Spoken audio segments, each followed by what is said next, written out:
My name is Peninah Nthenya. I'm the pioneer for Safe Spaces program in the Eastlands. I'm the pioneer of Safe Spaces programs in the slums because I grew up in the same conditions that the girls are growing up. 31 years ago, I'll be 32 in December. During my stay in the slum, I faced the challenges that the girls are facing, like violence against women, rape, discrimination in the major like fields, like even in sports, like we were not given opportunity. Even our dad himself had very low opportunity on a girl making it to the top.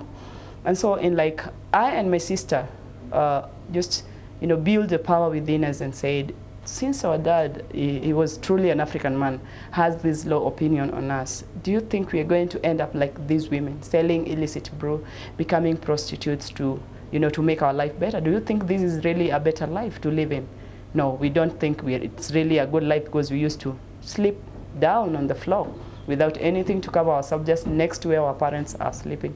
And all the things that were nasty happening around, we used to feel them, like the prostitute doing their business, alcoholics, taking the illicit brew and quarreling with the women because they cannot pay, drug addicts like taking smoking bags, marijuana, just surrounding the area which we were. And it was really a filthy kind of environment to grow in, and it was like, do we really want to live here forever? And so I started the primary school without uniform, without shoes, without a school bag, without any school equipment. And when I started the school, the first year I joined was in third term. They had already gone for 2 terms, so I went in third term, and I was number 8. But when I went to form class 2 in primary, from class 2 to class 8, I was always number 1. I never went back to number 2. So when I finished my secondary education, there was another barrier. Oh, no, what do I do? I finished my secondary, I passed so well. I was number 17 in the whole Nairobi province from the slum, and from the school which has never produced any good grades. So I was number 17, and I was like, no, I'm not going to stop here. So I talked to my dad. I said, Dad, I've done so well. So what? You're still going to get married and take the wellness to the husband. It's not going to benefit me. So and I'm like, again, I'm back to square one. And I said, no, I'm not giving up. And so I tried walking up and down, looking for help in the media companies, looking for help in some organization to get scholarship, but I was not fortunate. So I went to a DO. Finally, that was my last hope, and talked to her and told her I have this problem. I really want to go to high school. I really want my life. I personally wanted to be a lawyer for the slum people so that I can represent their issues, because nobody takes care of any injustices in the slums. Like if someone violates you, nobody takes care of you. And so that was my ambition, to become a lawyer and advocate for the people in the slum. In the process of that, I got to the DO and I asked her, and she gave me bursary from the government. And so I could not go to the school which I was called to join. And so I had to look for a school that the bursary can fit in the money that they're giving me. And so it was 2,000 per term. And I got a school which was 16 kilometers from where we were living. So I don't have transport, I don't have lunch, I have nothing. So what was I supposed to do? I got the 2,000 now. And so my mom, through help, she got some help. I got some uniforms and I got some shoes.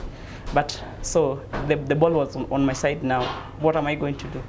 And so I had my feet. And I used to walk 16 kilometers every day in the morning and evening to get my secondary education. And at the end of it all, I got an A- and was called to join the university. So after joining the university, in the university, my parents were supposed to pay like 40% of the money. So I applied for a loan from Higher Education Board. And I also got the bursary from the government, but we still had to pay like 40,000 in a term. And so that was supposed to come from my parents. And that was something like impossibility.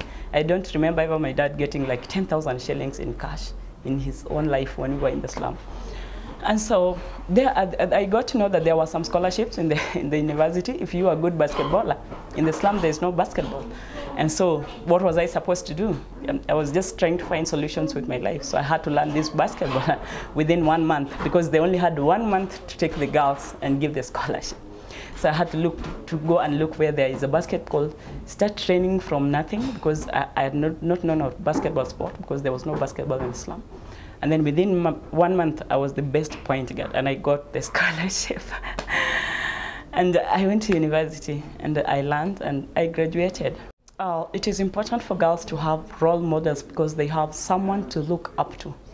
When you have a role model who has made it in life and who shares her experiences, like the way I was just determined to solve my problems, I myself, like what am I supposed to do as Peninah to get out of this situation? When I share with the girls like my story, how I survived until the last time, it motivates them and they say, oh, we are even better than the way she is. We are living in a better condition than the way she used to live, but she made it. Why can't we? Why can't we have that determination? Why can't we have that passion, that desire to change, to have this change in our lives?